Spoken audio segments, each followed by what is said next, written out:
Welcome to Moving Forward with Young Voices. Glad you could join us today. I'm happy to welcome Joseph Bouchard back to the program. Joseph has been on here before. He's a longtime contributor. And I'm going to, for the sake of people meeting you for the first time, Joseph, take a few moments and tell us just a little bit about who you are. Well, thanks for having me again, Brian. It's great to be back. So for those who don't know me, I'm originally Canadian, but I've done a lot of work in Latin America as a journalist and as a researcher. I mostly cover crime, security, and geopolitics with an interest in policing, for example, which is what I'm going to be talking about today. And I've done this for about 4 years now. Yeah, I'm looking at the title of your article. U.S. taxpayers are funding police brutality in Brazil. And this grabs my attention for a couple of reasons. I was telling you before we jumped on the air, the most violent videos I think I've seen in recent memory tend to come out of Brazil.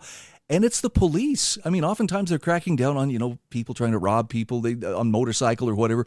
But holy cow, those police do not mess around. It's kind of scary.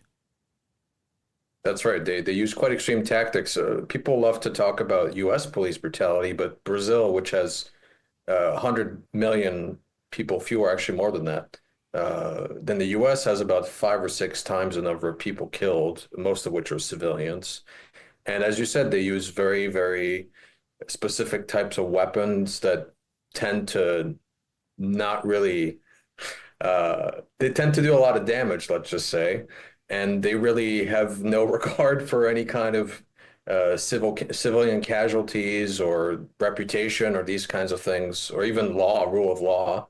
And it shows on the numbers. So I have to ask this question because I really don't know.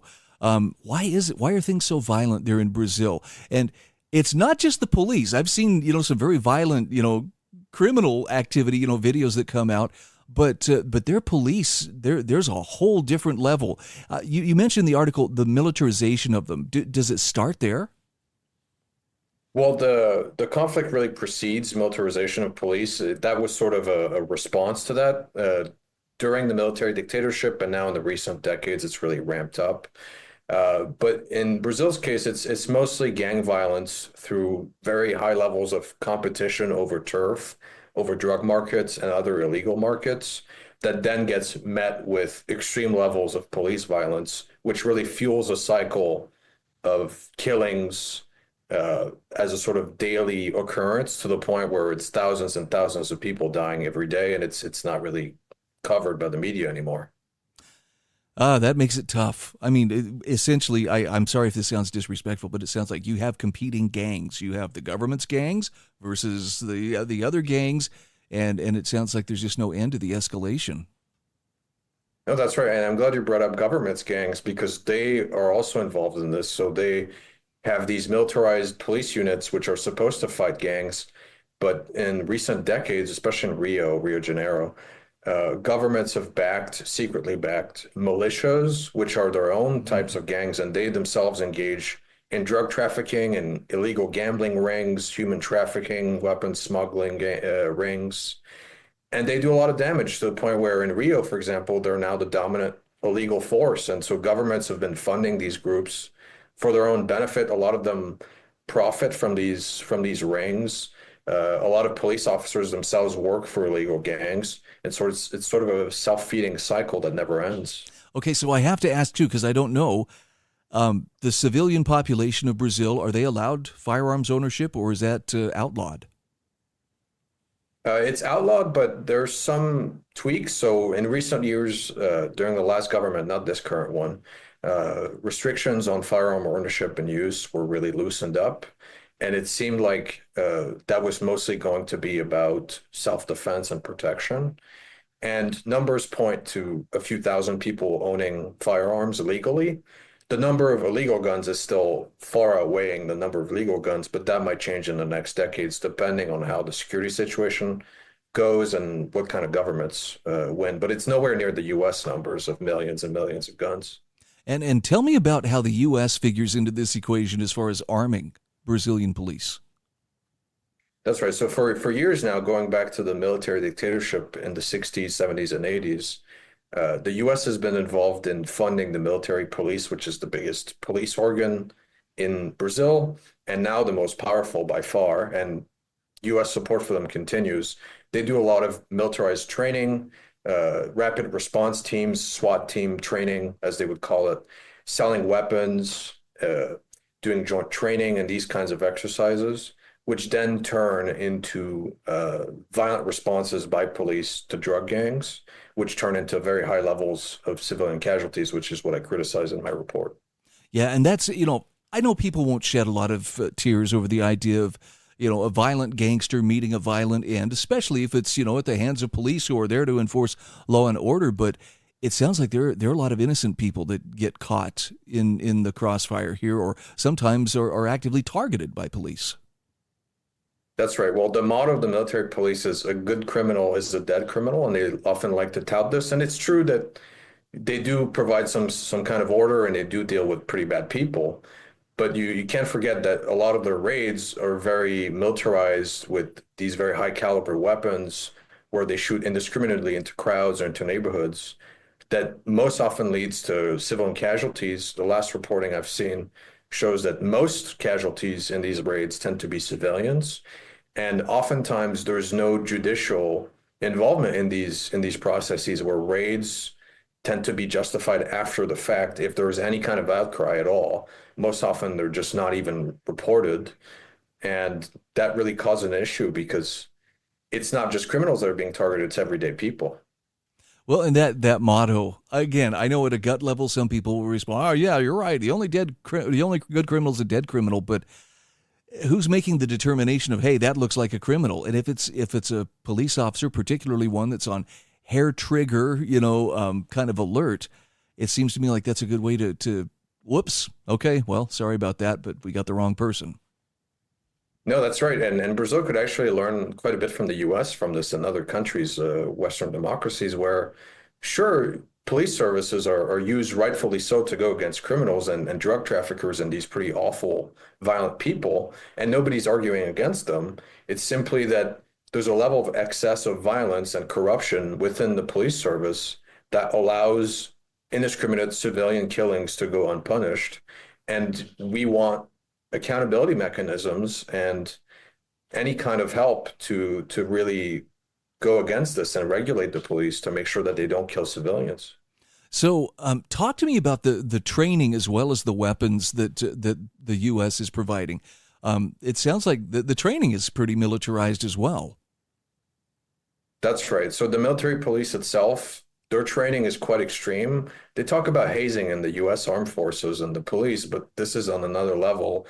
A lot of whistleblowers from the military police have exited and talked about the routine use of torture, different kinds of psychological and physical torture within training, and those specific tactics used during training have been used on suspects, most oftentimes civilians, thousands of cases of this, by the same military police officers who are taught these techniques. Wow. So let's talk solutions. How can this situation be changed? Where does that begin? Well, I would say the biggest thing would be for the U.S. to revise and review its policy and to perhaps use this leverage. It funds most of the weapons used by the military police. A lot of the training is given to military police by the U.S. And it can use this leverage to really change the policy and push for more accountability. And then domestically, there has to be more pushback from the local population, demand more change. Okay. Like I say, I was vaguely aware of this on some levels, but I don't think I really fully started to appreciate how deep this problem is until looking at your article. Again, we're talking with Joseph Bouchard, who is a Young Voices contributor. Joseph, for those who wish to follow you or would like to see more of your work, what's the best way to find you on social media? Where can they find more of your writings? Well, you can follow me on Twitter at GeoPaulWonk, and I publish all my pieces there as well as miscellaneous takes and random things on Latin America and security. And I publish a column a week, which I'm looking forward to having you read. All right. Very good. Good to catch up with you once again. If I don't see you before Christmas, Merry Christmas and Happy New Year to you. Likewise, and to your family as well. Thank you.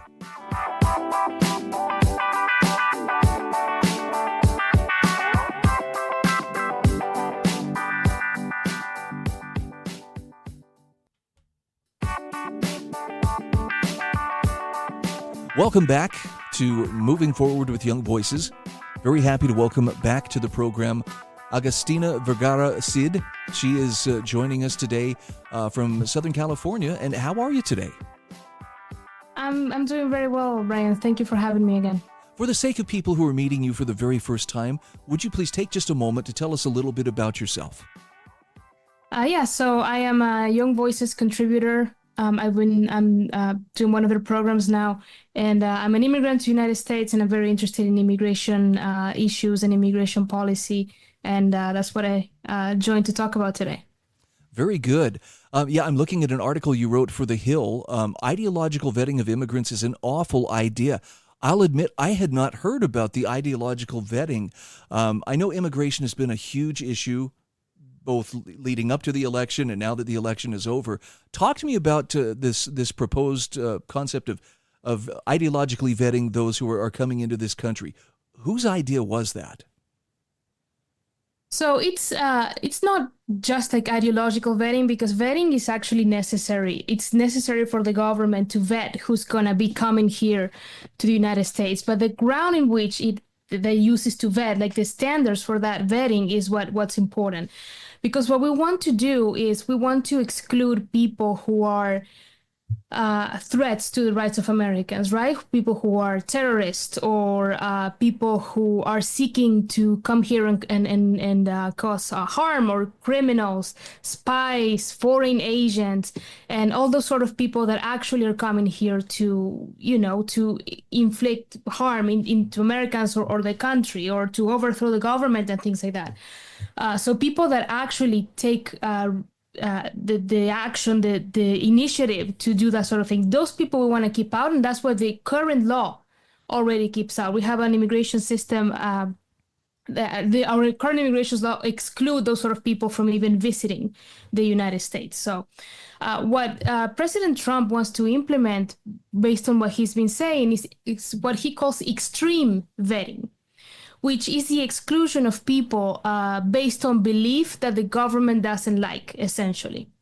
So it's not only based on their actions or actual threats, like, oh, we know this guy is a terrorist or has been collaborating with terrorists abroad and that sort of thing, but it's based on the views that a person may have, right?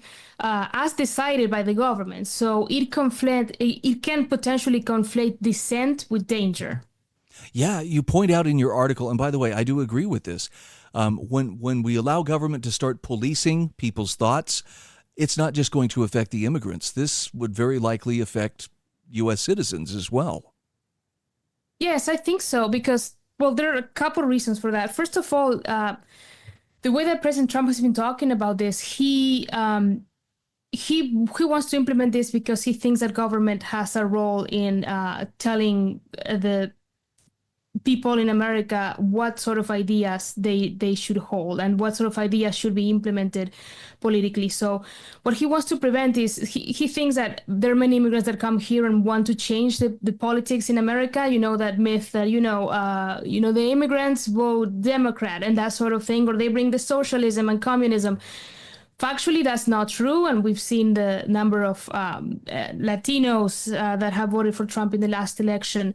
But it's interesting because he wants to vet the immigrants, and immigrants don't vote for a very long time until they become citizens, and that's not even mandatory to become a citizen.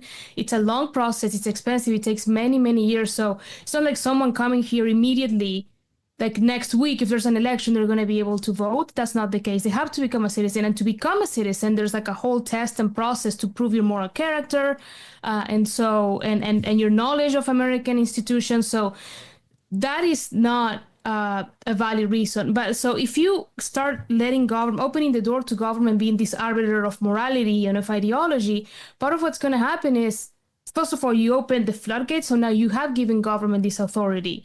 And then if the government is actually interested in preventing some political change or something like that, the government would be much more interested in doing this for citizens who can actually vote and run for office and actually implement that political change.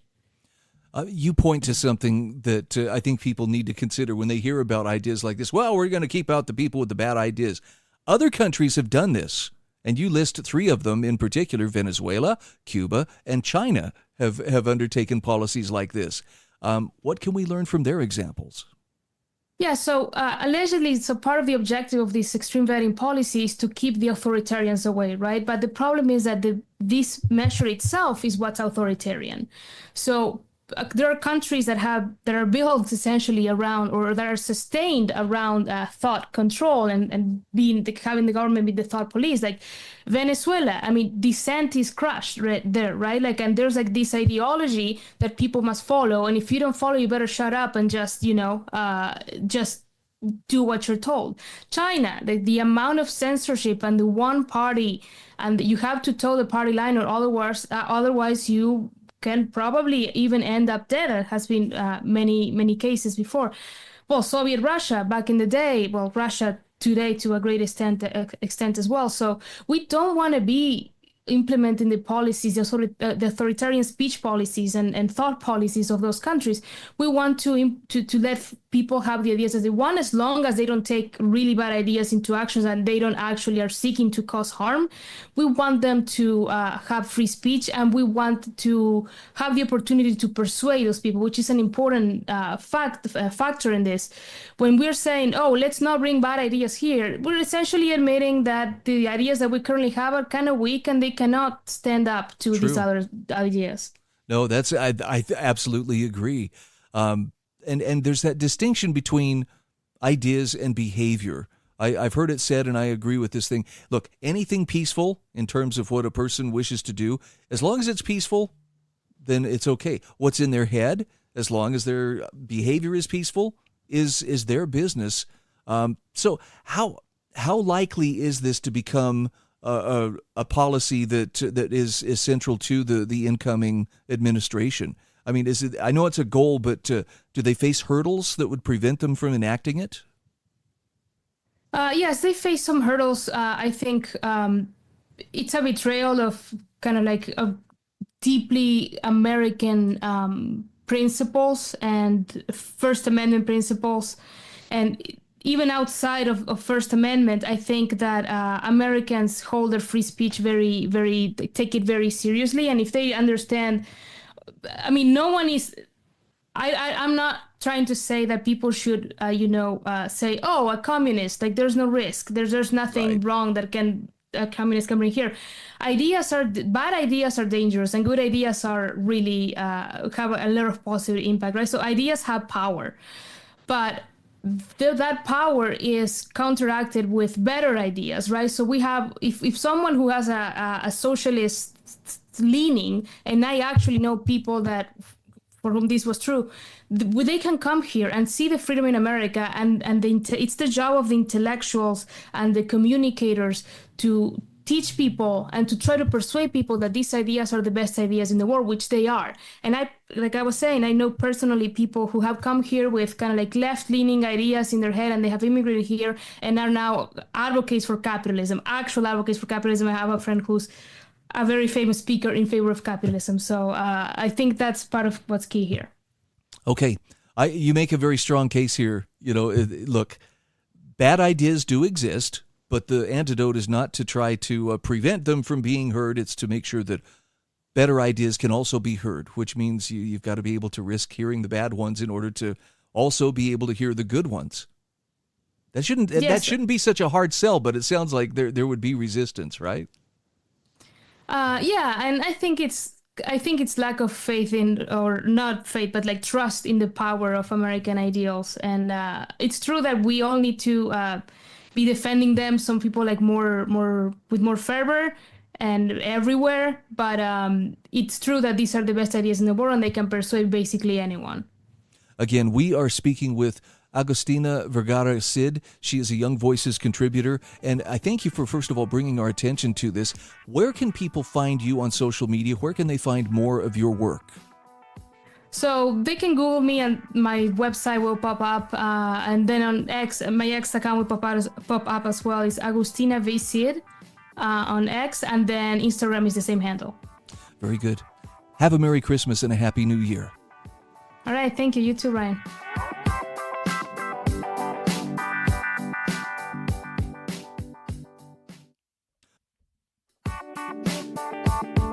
And we are back on Moving Forward with Young Voices. Happy to welcome Noah Gould back to the program.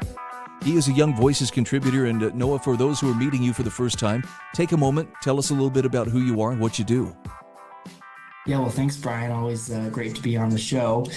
My name is Noah Gould, as you mentioned. I work at the Acton Institute for the Study of Religion and Liberty. I run our alumni and student programs and contribute to a variety of publications. And I'm also a contributor with Young Voices.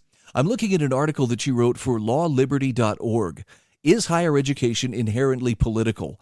And I know how I would answer that question today, but I'm not sure I would say definitely, but I don't think that's always been the case, has it? No, I mean, there's been ebbs and flows of this topic, and this article was actually published as a symposium of two pieces in Law and Liberty. So it's kind of fun to read my article and then the opposing article as well, written by Scott Yenor. But my case is basically that we need to put the political part of education, because there's certainly a part in its proper place within the context of education as a whole. So I think we've seen ebbs and flows of how political higher education becomes. We're certainly kind of at a high point now in how politicized that debate has become. Okay.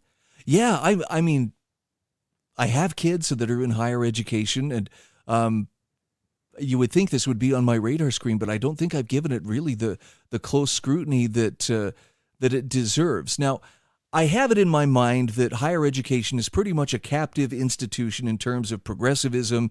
Has it? Talk to me about that, though. Is that necessarily the case? Are there some very notable exceptions to progressive ideology ruling the roost at some institutions of higher learning? Yeah, that's right. So what a lot of people know is that when you look at kind of the balance of politics in the academy, it skews to the left pretty heavily. So at the most kind of conservative, if you will, estimates, there's double the amount of liberal or progressive faculty as there are conservative faculty. And that actually might be underestimating the problem, as some others show that it's really just a tiny amount of conservative faculty, and then there's some moderates and then a lot of liberal faculty. So that's kind of what everyone knows, is that the academy skews to the left. Now, there are a few exceptions, especially in the past few years, that have been propping up to kind of give an alternative to what is a pretty dominant progressive space. So I kind of break them down into three categories that we've seen recently. One is religious schools that are really saying, hey, our doctrines are conservative, so let's really kind of make sure our identity stays this way. These are places like Hillsdale, or my alma mater is Grove City College. They kind of are in this general religious conservative space. And a lot of them more recently have made sure to clarify their identity in those terms. And then a second category is kind of what you might call classical liberal. So these are like pro-free speech startups like UATX, University of Austin, Texas, is kind of just started its first class this year. There's people on the left and right that are working together to kind of create a free university. So that's really on the cusp of just starting. We'll see where that goes next. And then the third category that my article focuses on, and a lot of the controversy has been on, is public institutions. So these are in different state systems around the country. Florida is certainly the most well-known of the New College of Florida and others. DeSantis and his administration is basically saying, hey, let's rewrite the identity of these institutions to be a more politically active conservative institution. So this is where the debates come in of what should the role of politics be in higher education. And I hate to ask this, but I have to wonder, was there ever a time when politics had a lesser influence and it was really more about the pursuit of knowledge, or has that always been, part and parcel of public or of higher education rather, to struggle with trying to, keep things balanced politically, or to contend with, ideological takeover? Yeah, I think that one of the reasons that this has become more politicized is the scale. So Russell Kirk, conservative philosopher and writer, famously left Michigan State, called it Behemoth U when he left, basically saying that the scope of education he really wasn't able to teach. So there's more and more people who are entering education, entering, not just high school, but completing a college degree. And so that, I think, has an effect on who has an interest. If everyone is going through higher education, then there's going to be more politicization. So is it safe to say that maybe the better solution isn't so much let's get the government involved here and get a solution imposed? Because it seems like no matter how well intended they may be, if it's government doing it at some level, it's got to feel heavy-handed to somebody. Yeah, absolutely. And I think if we really zoom out and say, what's the purpose of education, that helps us to put that in context, right? Because if the purpose of education is just to create workers, right, then that has a specific outcome. But if the purpose is really much broader, forming humans, forming people who are able to interact in a free society, people who are able to build families, people who are able to contribute to their churches, contribute to community groups, this is a much more expansive, vision of education. And so in this case, I am extremely skeptical of efforts to kind of impose politics into higher education in a really heavy-handed way. Not to say that progressives aren't already doing this. I'm fully clear-eyed on that this is already happening, but I think that our efforts would be better. Anyone who's interested in higher education and forming people should think about what are the incentives and how can we shift a mentality away from, hey, what government bureaucrat wants me to do. We can talk more about funding. That's a real key here. But what does that government bureaucrat want me to do to, hey, what are the other stakeholders like churches, like families, like local communities, local governments as well. Not everything is a federal government problem or a state government problem. So there are a lot of different stakeholders here, and they all, I think, should have some say and be able to have some play in that space. You actually make a great point in this article, too, about I know that people, we need a counterbalance, so let's have a very conservative kind of, influence, in a particular institution of higher learning. But a conservative echo chamber is still kind of doing the same thing that a progressive echo chamber is doing, and that is limiting the discourse and limiting the perspective of the people who are part of it. Absolutely. Yeah, and maybe the conservative faction that you're a part of may not be in power there, right? It's not just there's all these different factions and power struggles. And so that's what we really need to care about is we don't want a whiplash of back and forth between this political party in power, this other political party in power. And I get really worried when we think about, okay, how are we actually dipping into the classroom? That's I think the biggest concern. Maybe we can appoint good people to public institutions if you think that they need to exist.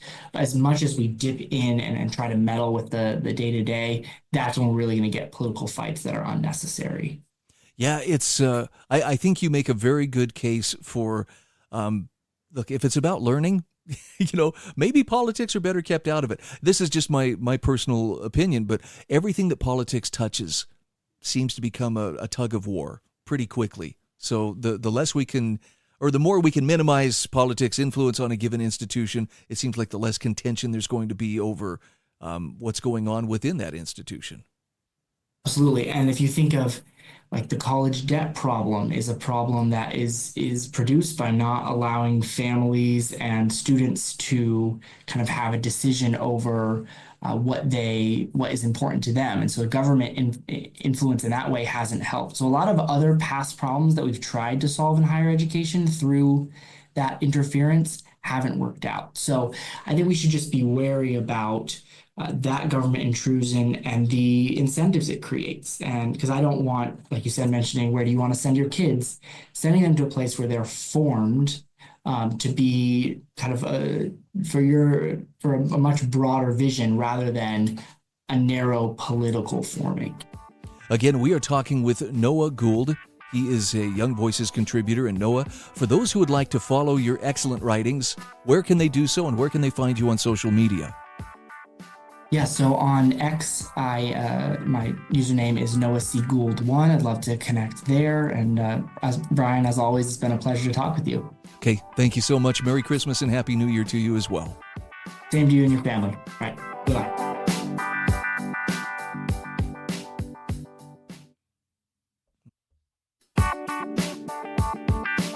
Welcome back. This is our fourth and final segment today on Moving Forward with Young Voices. Happy to welcome Matthew Cookson back to the program. Matt, you're an old pro. You've been on here many a time, but for those meeting you for the first time, take just a second to tell us a little bit about yourself and about your background. Well, thanks for having me on again, Brian. It's always a pleasure to speak with you. I currently work in the supply chain industry, but public policy and politics are a passion of mine. Love to write on the topic and stay up to the news and, make conservative policies heard. Well, I'm looking at an op-ed that you wrote for Chalkboard News about Texas must promote philosophical freedom through school choice. This is a topic that is on a lot of people's minds. Even I live in Idaho, and school choice is a big issue here as well. Talk to me about where does Texas stand on school choice? Is this is it something they're grappling with? Is it something that they have accomplished at some level? Well, this is something that's been a big priority for Governor Abbott going back a couple of years now. We've seen school choice come in the form of ESAs and a variety of different policies across the country in Florida and Arizona and West Virginia. And Governor Abbott really wants Texas to be the next place for that to spring forth. Now, there hasn't been any type of educational saving accounts or vouchers or anything like that. And that was something that the governor was really hoping would become law in Texas in the last legislative session. Unfortunately, that did not happen. So where did the opposition come from for that? Was it the teachers' unions primarily, or were there other political players, like legislators who fought against this?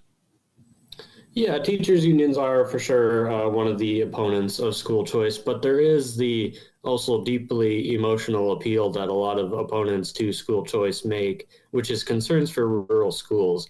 There obviously a lot of Texas is rural, a lot of people living out in smaller towns, and people are concerned that school choice or ESAs would negatively affect the few school options they do have and lead to school closures.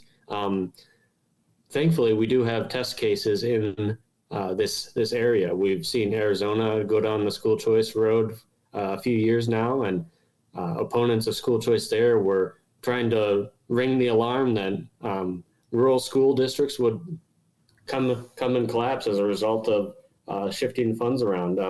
But thankfully, we've seen that not to be the case. So I think Texas should be the next state to enact school choice.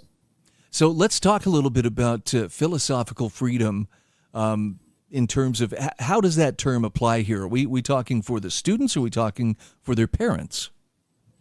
I think we're talking both. Raising your children how you want is something that I think every parent deeply values. And as people at places like the Cato Institute point out, one way or another, you are going to be forced into ideological conflicts over values in school, because at some level, you do need to choose a value system that you're teaching at school. And if you do not allow parents and students to choose schools that align with their values, you are denying them a fundamental right to educate their child how they best think. Wow. I just know that every state that I have followed this issue in, there's serious misgivings about how school choice should look. And I'm curious, in Texas, do you have people saying, well, look, you can have choice, but it needs to take place within the public school system? In other words, we'll just work within the public school system to create whatever choice you want. Do you hear rumblings of anything like that? Well, I'm not sure about that. I know as far as the bill that Governor Abbott and other Republicans are trying to push in the legislature in the previous session and going into the next one is focus on ESAs, which are education savings account. And how that would work is there would be a set amount of money in that account for parents to spend on how they see fit. Now, they can use that money on public schooling, but there are other things that go along with education that parents are in need of, whether it's tutoring or their student has a special need that they have a specific program in mind that they want to be a part of, or transportation to a school district that they really want to be a part of, but because of distance, they cannot get to. So using an ESA is one of the options that for transportation is one of the things that it can be used for. I know one of the things that I hear opponents of school choice bring up is, well, where is the accountability? Where's the oversight going to come from? Now, my understanding is that there is oversight even through these education savings accounts. In that, is there not some kind of government entity that basically assures that, okay, so this is being spent, even if it's on homeschool curriculum or whatever, but it is being spent on educational activity and not, I don't know, lawn flamingos or something. For sure. Yeah. Part of any government program, which is what this is ensuring that there's accountability. And the legislature owes it to the taxpayers of the state of Texas to ensure that money can only be spent for educational purposes. As you said, we don't want people misusing money and spending it at the golf course or whatever. There need to be strict guardrails in place to ensure that this money can only be spent on educational items and not misused for non-school related expenses. What is your take on tuition tax credits, where the money never actually leaves the pockets of the parents, but instead they're given credit on their taxes? So therefore, I guess there's less strings attached to that money, so long as it's being spent, again, on educational activities. Well, it certainly removes some of the controversy associated with tying actual dollars and cents to accounts. And I think it is definitely a creative way to give Texas parents flexibility in terms of where they send their student to school. Maybe some want to send their child to a religious school or another form of a private school. Giving them a break on their taxes is another good way to allow flexibility and choice in schooling. So is there any other state that states like Texas can look to as an example of what is working? It seems like Arizona has had some pretty decent school choice for a while. Has it been enough time that they have a track record that they can point to and say, see, this is how it works? Well, this whole movement is pretty young, but you're correct that Arizona is pretty much the gold standard when it comes to school choice and how this whole labyrinth of,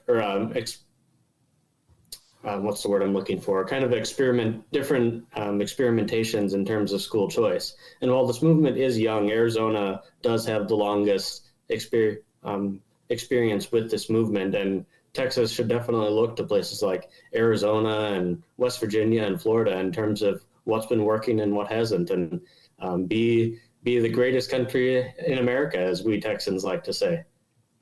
Well, if anybody's going to get it right, I would trust Texas rather to take it seriously and do so.